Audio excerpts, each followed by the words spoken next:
দেখেন, লাইফ সহজ হওয়ার কথা না, চ্যালেঞ্জ আসবেই, সেটব্যাকস আসবেই, কিন্তু মেন্টালি স্ট্রং পিপলরা এগুলাকে ব্যর্থতা না ভেবে ট্রেনিং সেশন ভাবে। প্রত্যেকটা ধাক্কা হলো তাদের জন্য একটা প্রিপারেশন। এই পয়েন্ট অফ ভিউ বদলালে আপনি আর আগের মতো থাকবেন না। দেখেন, আনব্রেকেবল মেন্টাল স্ট্রেংথ একদিন আপনি সকালবেলা ঘুম থেকে উঠবেন আর চলে আসবে, ব্যাপারটা কখনো এরকম হবে না। It takes time, slow progress হয়।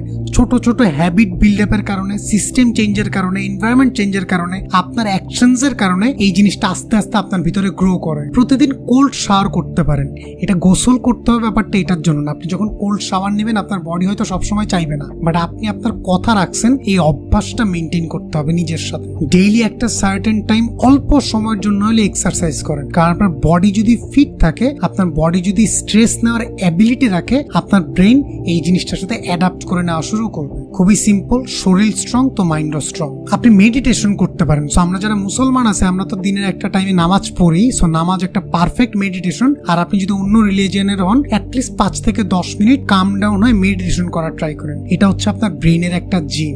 লাস্টেরটা একটু টাফ, সেটা হচ্ছে আপনি নিজে থেকে একটু চ্যালেঞ্জ নেওয়ার চেষ্টা করেন। আপনার যে লিমিটেশন ছিল সেটাকে একটু ক্রস করেন। যেসব জায়গায় আপনি কমফোর্টেবল হয়ে গেছেন সেগুলো থেকে একটু বের হয়ে আসেন। অনেক সময় হয় না, মিটিং এর মধ্যে, ক্লাসের মধ্যে আমরা একটা প্রশ্ন করতে চাচ্ছি কিন্তু করতে পারতেছি না, আমরা একটা ওপিনিয়ন দিতে চাচ্ছি কিন্তু দিতে পারতেছি না। Please do it, nobody is gonna জাজ ইউ। আপনি দিয়ে দেখেন, আপনি যত বেশি আনকমফোর্টেবল ডিসিশন নেবেন, আপনার ব্রেন আরো তত বেশি এই জিনিসটা ম্যানিফেস্ট করা শুরু করবে। আপনি যখন অন পারপাস হার্ডওয়ার্ককে চুজ করেন, তখন জীবনের পেইন আপনার কাছে আর পেইন মনে হবে না।